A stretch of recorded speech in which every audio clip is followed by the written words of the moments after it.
রংপুর জেলার গঙ্গাচড়া উপজেলার বড়বিল ইউনিয়নের দোলাপাড়া ঘাগরটারি বেতগাড়ি ইউনিয়নের গ্রামবাসী ঘাগর নদের ভাঙনের আশঙ্কায় উদ্বিগ্ন।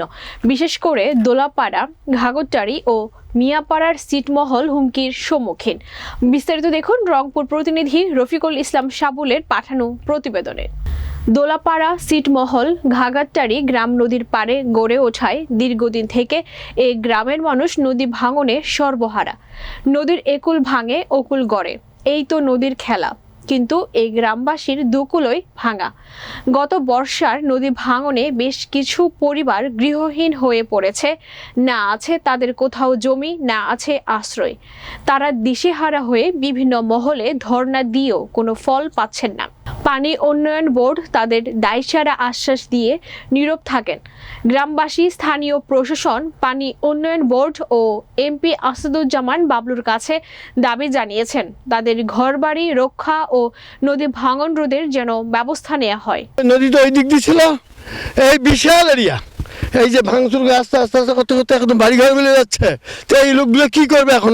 জমিগুলো নেই, জায়গা, এরা যাবে কোথায়? এদের স্থানটা কোথায় হবে? থাকবে কোথায়? ঘুমাবে কোথায়? না অন্যের বাড়িতে কাজ কাম করেই খাবে, তো ঘুমাবে কোথায়? করে দেওয়া, ওই দিক দিয়ে নদী সাবাল যেটা আছে সেটা করে দেওয়া। তাছাড়া তো এই লোকগুলো এখানে 70-80 ঘর বস্তি আছে। দোলাপাড়া এলাকায় যারা মোটামুটি 100 ঘরের মতো বসবাস, নদীর পানি যখন ওপরে ওঠে তখন কিন্তু আমাদের এই জায়গাগুলো অনেক নিচে হওয়ার কারণে তলে যায়। সেই সাথে নদীটার যে হারে ভাঙন আসতেছে, সে হারে আমাদের এই পাড়ায় এই বছরের মধ্যেই আমাদের হয়তো এখান থেকে সরে যেতে হবে। এলাকাবাসী এখন দাবি করছে যে স্থানীয় প্রশাসন, স্থানীয় জনপ্রতিনিধি যিনি এমপি মহোদয় আছেন এবং সেই সাথে পানি উন্নয়ন বোর্ড যেন এই গঙ্গাচড়া পশ্চিম বড়বিলের দোলাপাড়ার একটু দেখভাল করেন, সে আশাবাদেই এলাকাবাসী এবং সে দাবিটা রাখছেন। আমি রফিকুল ইসলাম সাবুল, রাজধানী টিভি, রংপুর।